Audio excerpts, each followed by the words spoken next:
నమస్తే, good morning, అందరికీ శుభోదయం. న్యూస్ టాప్ మార్నింగ్ హెడ్లైన్స్ కి స్వాగతం. ఆంధ్రప్రదేశ్ దినపత్రికల్లో వచ్చిన ప్రధాన వార్తాంశాలను ఒకసారి చూద్దాం. ముందుగా ఆంధ్రజ్యోతిలో ప్రధానాంశం 255 కోట్ల రూపాయలతో బీసీ మహిళలకు స్వయం ఉపాధి, 1,00,000 మందికి కుట్టు మిషన్.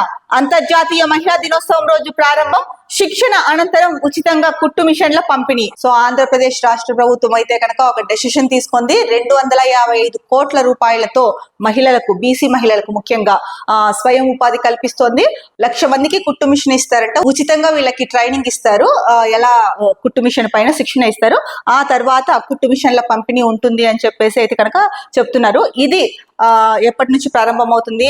అంతర్జాతీయ మహిళా దినోత్సవం రోజు నుంచి ప్రారంభమవుతుంది. సో ఇది చాలా మంది మహిళలకు అయితే కనుక చాలా చాలా ఉపయోగకరము. ఎందుకంటే ఇంట్లో ఉన్న మహిళలు ఎవరైతే ఇంట్లో ఉంటారో వాళ్ళు వాళ్ళ వర్క్స్ చేసుకుంటూ వాళ్ళకున్న ఫ్రీ టైంలో అయితే కనుక ఇది మిషన్ కుట్టుకుంటూ అదొక ఉపాధి అవకాశం ఒక రకంగా వాళ్ళకి. సో ఇంట్లో ఉండి వర్క్ చేసుకుంటున్న వాళ్ళకైతే కనుక మధ్యలో టైం కుదిరినప్పుడల్లా వాళ్ళు కుట్టు మిషన్ ద్వారా కూడా సంపాదించవచ్చు. బట్టలు కుట్టడము, లేకపోతే ఇతర దాని మీద ఇంకా మరింత వాళ్ళ క్రియేటివిటీని బట్టి ఇది ఒక రకంగా స్వయం ఉపాధి కల్పించినట్టే మహిళలకి. ఇది ఒక మంచి నిర్ణయం అనే చెప్పొచ్చు. మరో ముఖ్యమైన వార్త చూస్తే కనుక జలాశయాలకు వేసవి గండం, గత ఏడాది కంటే కాస్త నయం, కానీ వేసవితో మున్ముందు కష్టం. సాగర్, శ్రీశైలంలో తగ్గిన నీటి మట్టం. ప్రస్తుతం శ్రీశైలంలో 76 టీఎంసీలు, నాగార్జున సాగర్ లో 169 టీఎంసీల నిల్వ. రాష్ట్ర వ్యాప్తంగా కొన్ని జిల్లాల్లో ఆశాజనకం, మరికొన్ని జిల్లాల్లో వట్టిపోతున్న వైనం. ఈసారి భగభగలే. మే వరకు ఎండల తీవ్రత సాధారణం కంటే ఎక్కువ. దేశంలో అనేక ప్రాంతాల్లో ఇదే పరిస్థితి. 5/4 ప్రాంతాల్లో వడగాల్పులు. తెలుగు రాష్ట్రాల్లోనూ సెగలే. సో ఇక్కడ ఒక 2 న్యూస్ ఐటమ్స్ ని చూస్తే కనుక మనము జలాశయాలకైతే కనుక వేసవి గండం ఉంది, అంటే నీటి మట్టం తగ్గిపోయే అవకాశాలు ఎక్కువగా ఉన్నాయి. అంటే గతేడాదితో పోల్చుకుంటే కాస్త బెటర్ గా కనిపిస్తున్నప్పటికీ కూడా ఇప్పుడు ఇంకా మార్చ్ స్టార్టింగ్ లో ఉన్నాం. మున్ముందు అయితే కనుక ఎండలు పెరుగుతాయి కాబట్టి కాస్త కష్టమే అని చెప్తున్నారు. అలాగే శ్రీశైలము, సాగర్ ప్రాజెక్టులలో అయితే కనుక నీటి మట్టం తగ్గింది. ఇక ప్రస్తుతం శ్రీశైలంలో 76 టీఎంసీలు, అలాగే నాగార్జున సాగర్ లో అయితే కనుక 169 టీఎంసీల నిల్వ ఉంది. కొన్ని జిల్లాల్లో అయితే కనుక పరిస్థితి ఆశాజనకంగానే ఉంది, అంటే సాగు భూములకి సంబంధించి నీటి సరఫరా గురించి. ఇంకొక కొన్ని జిల్లాల్లో అయితే కనుక పంట భూములు ఏవైతే ఉన్నాయో అవి వట్టిపోతున్న వైనం అని చెప్పేసి ఇచ్చారు. సో ఏది ఏమైనా కూడా మరి రైతులకి ఈసారి పరిస్థితి ఎలా ఉంటుంది అన్నదైతే కనుక చూడాలి. జలాశయాల్లో కంప్లీట్ గా వాటర్ కనుక ఇంకిపోయి లేదా తగ్గిపోతే కనుక సాగు భూములకి కష్టమే రైతులకి. మరి ఎలా ఉంటుంది అన్నది అయితే కనుక ఇప్పుడు అంచనా వేసే పరిస్థితి, అంటే ఇప్పుడు బెటర్ గా ఉంది కాబట్టి ముందు ముందు కష్టం అన్నదైతే ఒక అంచనాకి వచ్చారు. మరి దాన్ని ఎలా భర్తీ చేస్తారన్నది అయితే వేసి చూడాలి. ఇంకొక వైపు ఈసారి అయితే కనుక ఎండలు చాలా అధికంగా ఉంటాయని చెప్తున్నారు. చాలా ప్రాంతాల్లో కూడా అంటే సాధారణ ఉష్ణోగ్రతల కంటే కనుక అధికంగా నమోదవుతాయి. ముఖ్యంగా 2 తెలుగు రాష్ట్రాల్లో కూడా ఈసారి ఎండలు అధికంగా ఉంటాయని చెప్పేసి చెప్తున్నారు. గత కొన్ని రోజులుగా కూడా ఇదే చెప్తున్నారు. ఈసారి ఎండలు అధికంగా ఉండే అవకాశం ఉంది, తగు జాగ్రత్తలు పాటించాలి ప్రజలందరూ అని చెప్పేసి. ప్రజలు తగు జాగ్రత్తలు పాటిస్తారు. కాకపోతే తగు జాగ్రత్తలు పాటించినప్పటికీ ఎవరైతే కూలీలు ఉంటారో, అలాగే రైతులు ఉంటారు, వ్యవసాయ పనులు చేసుకుంటూ ఉంటారు, రైతు కూలీలు ఉంటారు. దీని గురించి మనం ఇదివరకే మాట్లాడుకున్నాము 2-3 రోజుల క్రితం. మరి వాళ్ళ పరిస్థితి ఏంటి అన్నది కూడా ప్రభుత్వం ఆ కోణంలో కూడా ఆలోచించి వాళ్ళకు ఏదో ఒకటి చేయాల్సిన అవసరం అయితే కనుక ఉంది. మరో వార్త, వైపీఎస్ సునీల్ పై వేటు, సిఐడి మాజీ చీఫ్ ను సస్పెండ్ చేస్తూ ప్రభుత్వ ఉత్తర్వులు. 5 ఏళ్లలో 6 సార్లు విదేశీ పర్యటనలు. ఒక దేశానికి వెళ్లేందుకు పర్మిషన్ పొంది వేరే దేశానికి వెళ్లిన సీనియర్ ఐపీఎస్ అనుమతి లేకుండానే కొన్నిసార్లు పయనం. అఖిల భారత సర్వీస్ నిబంధనల ఉల్లంఘన నిర్ధారించిన సిసోడియా కమిటీ. విదేశాల్లో వ్యాపారాలు, బినామీలు, బంధువులు ఉన్నట్లు అనుమానాలు. విదేశాల నుంచి నిధులు తీసుకొచ్చి ఆన్లైన్ లో పంచారని ఫిర్యాదులు.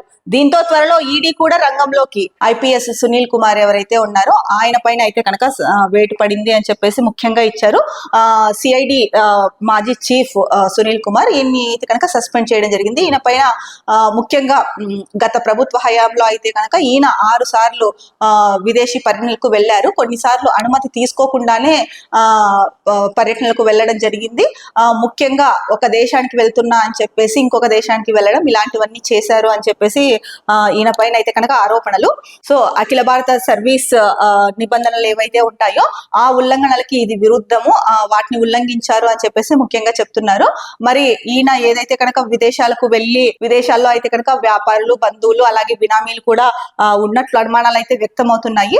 ఒకవేళ అదే కనుక నిజమైతే కనుక ఆయన మీద ఇంకొక ఆరోపణ కూడా చేస్తున్నారు. ఏదైతే నిధులు తీసుకొచ్చి విదేశాల నుంచి నిధులు తీసుకొచ్చి ఆన్లైన్ లో పంచుతున్నారు అన్న ఆరోపణ కూడా ఉంది. దానిపైన ఫిర్యాదులు కూడా అందాయని చెప్తున్నారు. మరి దీనిని నిర్ధారించేందుకు సో ఈ ఆరోపణలు ఏవైతే ఉన్నాయో నిజమైతే కనుక త్వరలోనే ఈడీ కూడా దీనిపైన రంగంలోకి దిగుతుంది అని చెప్తున్నారు. మరి ఏదేమైనా కూడా సునీల్ గారు ఎవరైతే ఉన్నారో సిఐడి మాజీ చీఫ్ సునీల్, ఈయన పైన మరి ఇప్పుడు ఏదైతే మనం వార్తా కథనం చూస్తున్నామో మరి వీటిపైన ఆయన ఎలా స్పందిస్తారు ఏంటి అన్నది అయితే కనుక వేచి చూడాల్సిన అంశం.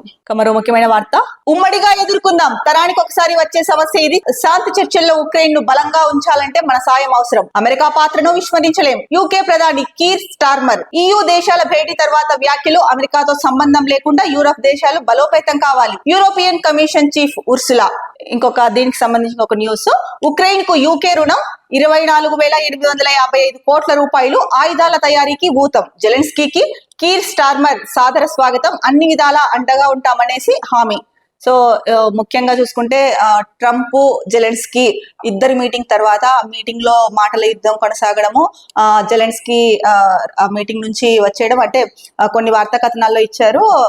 ఏదైతే కనుక ట్రంప్ అడిగిన దానికి జెలెన్స్కీ భరోసా అడిగారు. ఈ నేపథ్యంలో ట్రంప్ అడిగింది ఏంటి, రష్యా యుద్ధం ఆపేయాలి అంటే కనుక విలువైన ఖనిజాలు ఏవైతే ఉన్నాయో అవి మాకు అప్పగించండి అని అడిగారు. జెలెన్స్కీ అడిగిన మాట ఏంటి, సరే తర్వాత ఫ్యూచర్ లో రష్యా యుద్ధానికి రాకోకుండా ఉంటుందా, మీరు మాకు భరోసా కల్పిస్తారా, రక్షణ ఇస్తారా అని అడిగారు. దీనిపైన ట్రంప్ కి కోపం వచ్చింది. ఆయన అడిగేసరికి కోపం వచ్చేసి ఇంకా మాటల యుద్ధం అయితే పెరిగిపోయింది. కొన్ని వార్తా కథనాల ప్రకారం అయితే కనుక ఒకనొక స్టేజ్ లో ఈ మాటల మధ్యలో ట్రంప్ అయితే గెట్ అవుట్ ఫ్రమ్ అమెరికా అన్నట్టు వార్తా కథనాలు అయితే కనుక మరికొన్ని చోట్ల వచ్చాయి. ఈ నేపథ్యంలో జెలెన్స్కీ అయితే కనుక నేను సారీ చెప్పే ప్రసక్తే లేదు, ఎందుకంటే కనుక నేనేం తప్పు మాట్లాడలేదు అని చెప్పారు. అమెరికాతో అయితే కనుక మళ్ళీ ట్రంప్ తో ఒకసారి సమావేశం అయితే కనుక జరగాలి అని చెప్పేసి అన్నారు. ఈ నేపథ్యంలో ఏదైతే జెలెన్స్కీ బయటకు వచ్చారో ఇదంతా ఈ సంఘటన అంతా జరిగిన తర్వాత జెలెన్స్కీ బయటకు వచ్చిన తర్వాత ఐరోపా దేశాలు అయితే కనుక జెలెన్స్కీకి ఉక్రెయిన్ కి బాసటగా నిలిచాయి. మనం అందరం కలిసికట్టుగా పనిచేసి నడుం బిగిద్దాము, తరానికి ఒకసారి వచ్చే సమస్య ఇది అని చెప్పడం జరిగింది. ఇంకా అలాగే శాంతి చర్చల్లో ఉక్రెయిన్ ను బలంగా ఉంచాలంటే కనుక మన సహాయం ఎంతైనా అవసరం అని చెప్పేసి ఈ దేశాలు భావించాయి. ఈ నేపథ్యంలోనే ఉక్రెయిన్ కి అండగా ఉంటున్నారు. యూకే ప్రధాని ఎవరైతే ఉన్నారో స్టార్మర్, ఆయన చెప్పారు మనం ఉక్రెయిన్ కి బాసటగా నిలవాల్సిన టైం ఇది. సో శాంతియుతంగా ఉండాలి అంటే శాంతి చర్చల్లో ఉక్రెయిన్ కి బలంగా ఉంచాలంటే కనుక మన సాయం ఎంతైనా అవసరం అని చెప్పేసి యూకే ప్రధాని చెప్పడం జరిగింది.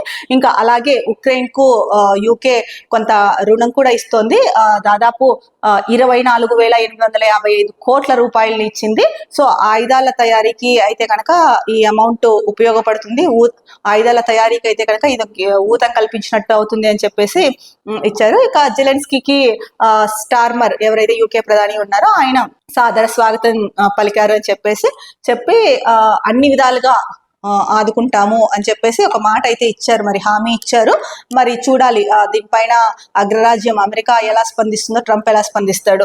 ప్రధాన వార్తాపత్రిక ఈనాడులో వచ్చిన ముఖ్యమైన వార్తాంశాలని చూస్తే కనుక, ఊళ్ళు కట్టడం కాదు నిధులు ఊడ్చేశారు, జగనన్న కాలనీలకు విద్యుత్ పనుల టెండర్లలో ఇష్టారాజ్యం, 500 కోట్ల రూపాయల మేర దుర్వినియోగమైనట్లు అంచనా. ఇప్పటికే గుత్తేదారులకు 1815 కోట్ల రూపాయల చెల్లింపు, మెటీరియల్ ధరల్లో గరిష్టంగా 5 రెట్లు అదనం. సో ఏదైతే జగనన్న కాలనీలకు విద్యుత్ పనుల టెండర్లు ఏవైతే ఉన్నాయో వాటిల్లో ఇష్టారాజ్యంగా వ్యవహరించారు. సో దీనివల్ల 500 కోట్ల రూపాయల దాకా అయితే కనుక దుర్వినియోగం అయ్యింది అన్నట్లు అంచనా వేస్తున్నారు. ఇప్పటికే గుత్తేదారులకు అయితే కనుక 1815 కోట్ల రూపాయలను అయితే కనుక చెల్లించారు అని చెప్పారు.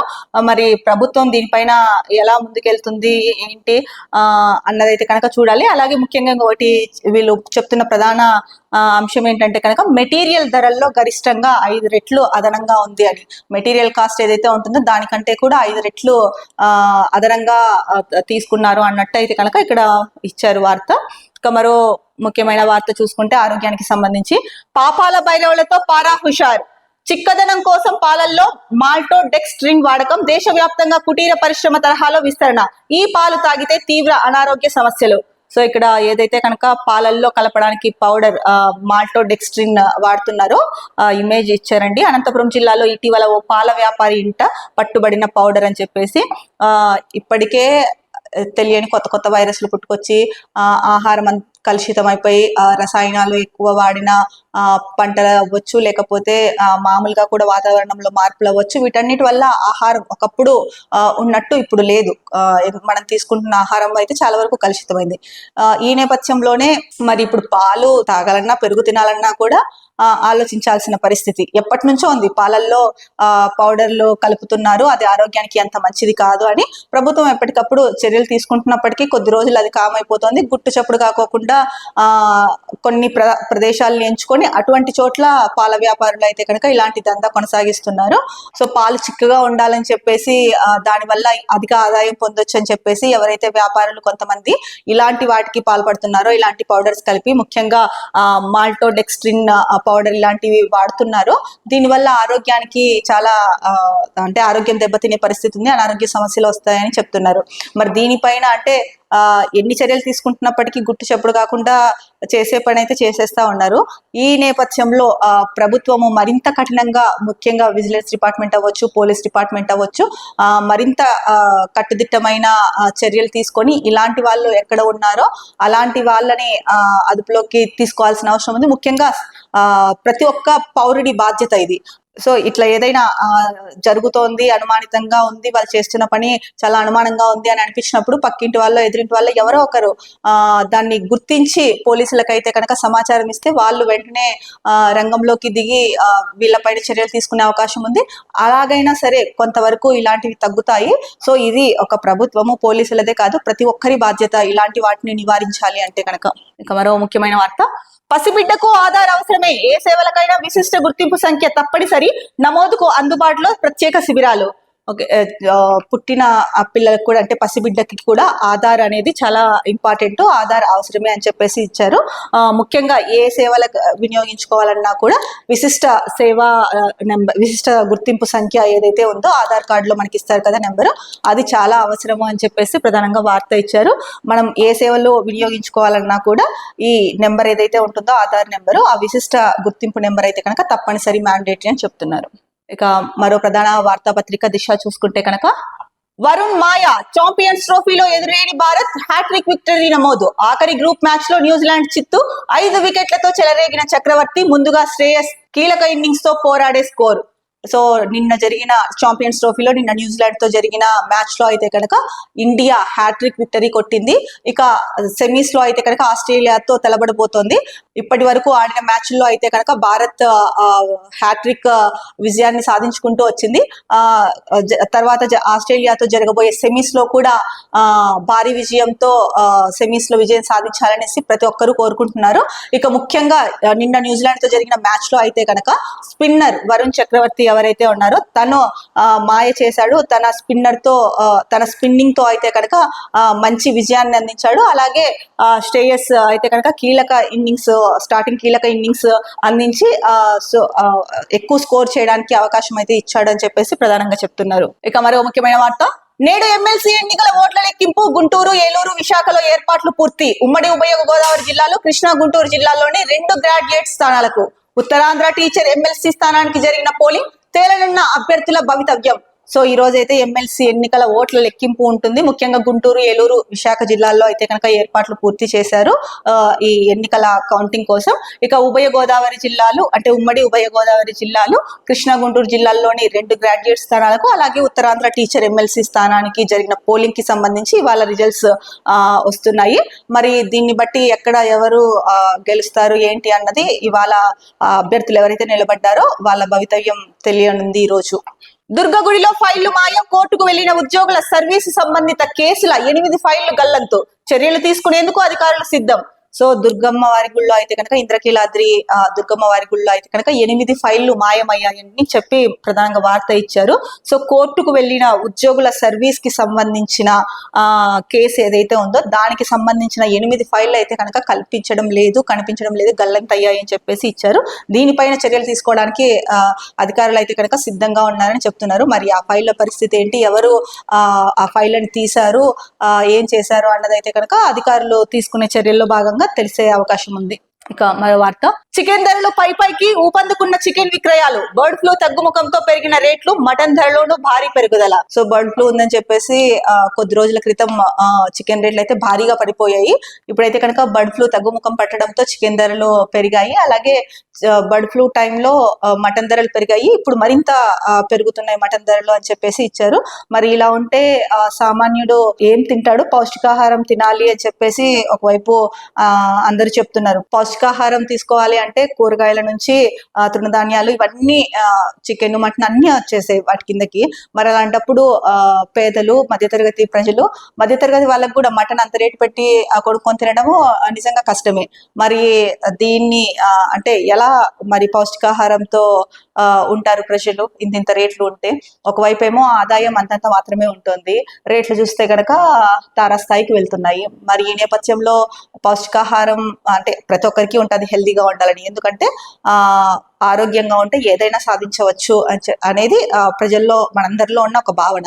మరి అలాంటప్పుడు రేట్లు ఇంత ఉంటే సంపాదించిన సంపాదన కూడా ఒక్కొక్కసారి ఈ రేట్లకి నెలవారీ సరుకులు కొనుక్కోవడానికి కూడా సరిపోవడంత తక్కువ ఆదాయం ఉన్న వాళ్ళు కూడా ఉన్నారు. అలాంటప్పుడు ఏ రకంగా పౌష్టికాహారం తీసుకోగలుగుతారు?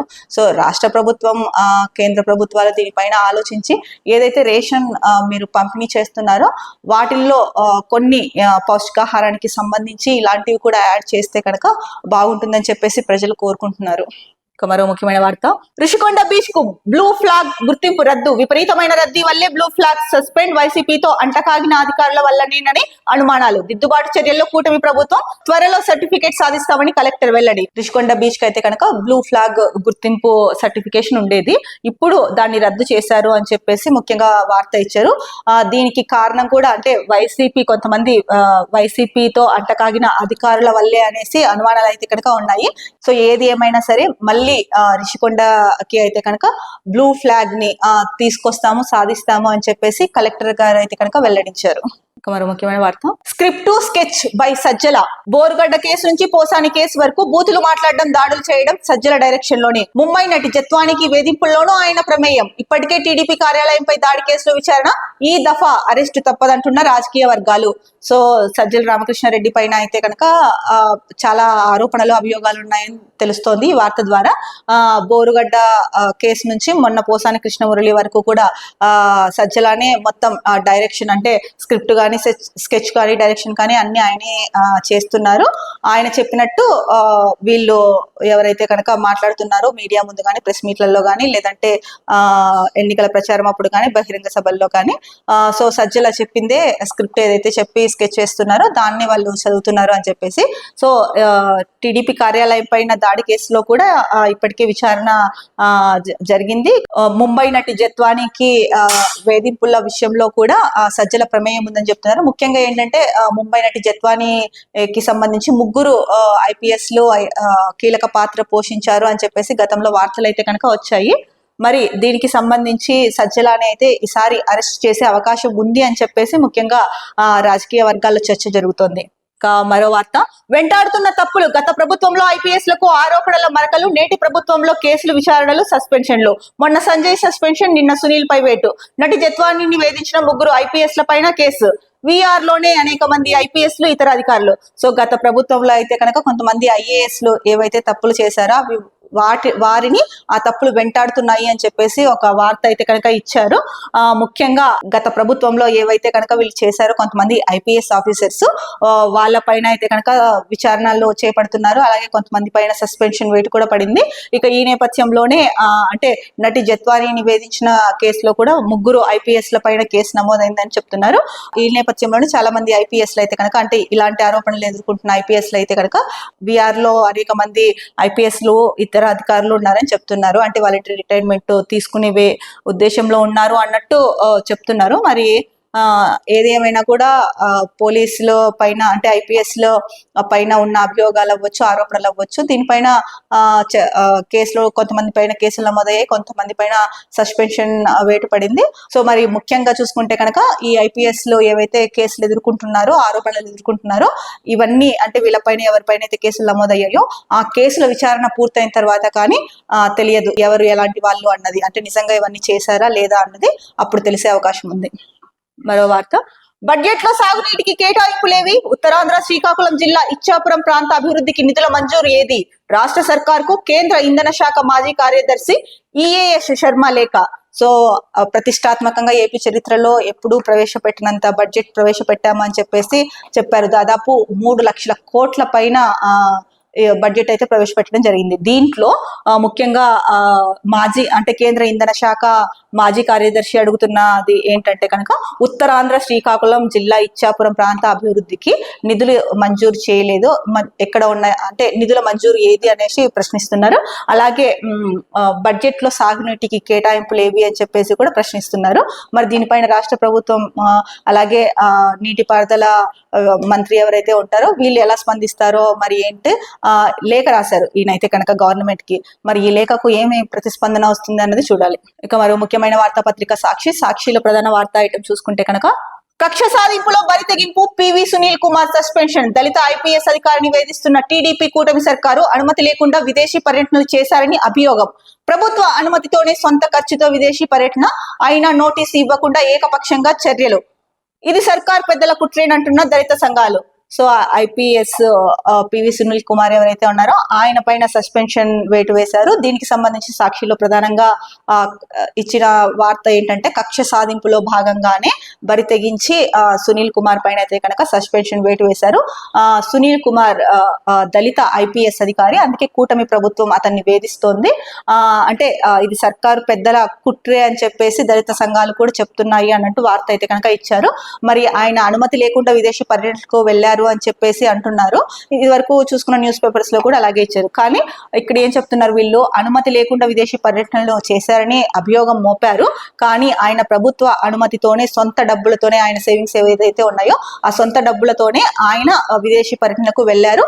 అయినా నోటీసు ఇవ్వకుండానే ఏకపక్షంగా ఆయన పైన చర్యలు తీసుకున్నారు. ఇది నిజంగానే ఖచ్చితంగా సర్కార్ పెద్దల కుట్రే అని చెప్పేసి దళిత సంఘాలు అయితే కనుక భావిస్తున్నాయని చెప్పి ఇచ్చారు. ఇక మరో వార్త, అసైన్డ్ దోపిడీకి రాజముద్ర, అమరావతిలో పేదల భూములు కాజేసిన పచ్చముఠాలకు రిటర్నబుల్ ఫ్లాట్లు, సిఆర్డీఏకు చంద్రబాబు సర్కార్ ఆదేశం, రిజిస్ట్రేషన్ కు సన్నాహాలు, ప్రభుత్వ పెద్దల బినామీల చేతికి విలువైన ఫ్లాట్లు, ఈ మోసాలపై హైకోర్టును ఆశ్రయిస్తున్న అసైన్డ్ రైతన్నలు, తమ సంతకాలు ఫోర్జరీ చేశారని పిటిషన్లు, 2014-19 మధ్య అసైన్డ్ దోపిడీకి పాల్పడిన టీడీపీ నేతలు, ఆ భూములకు భూ సమీకరణ ప్యాకేజీ పరిహారం రాదంటూ ప్రచారం, అమాయక ఎస్సీ ఎస్టీ బీసీ రైతుల నుంచి కారు చౌకగా 1300 ఎకరాలు కొట్టేసిన వైనం, ఆ తర్వాత తాపీగా ప్యాకేజీని ప్రకటించిన బాబు సర్కార్, ఈ భూముల క్రయ విక్రయాలు చెల్లవని నాడు అధికారులు చెప్పినా బేఖాతర్, రికార్డులను మాయం చేసిన దోపిడీదారులు, హైకోర్టులోనూ రైతుల ఫోర్జరీ సంతకాలతో అఫిడవిట్. సో ఏదైతే అసైన్డ్ భూములు ఉన్నాయో వాటిని దోచుకుంది ప్రభుత్వము. అంటే 2014-19 మధ్య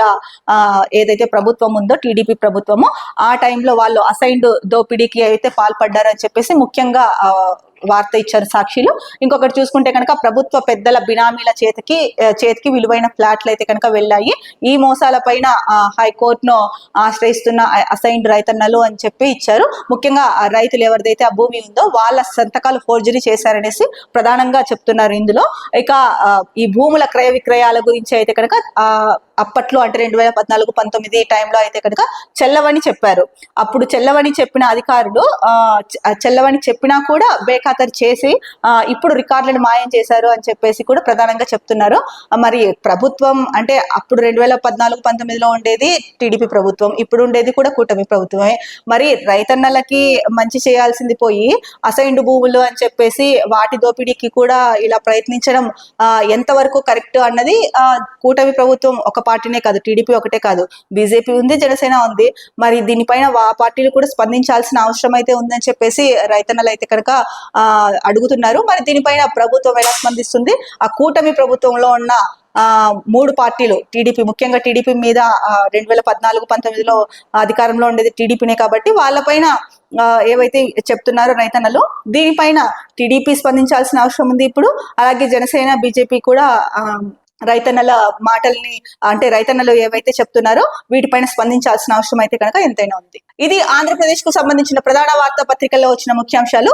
రేపటి న్యూస్ టాప్ మార్నింగ్ హెడ్లైన్స్ లో మళ్ళీ కలుద్దాం. అంతవరకు సెలవు, నమస్కారం. Be happy, stay strong, stay healthy.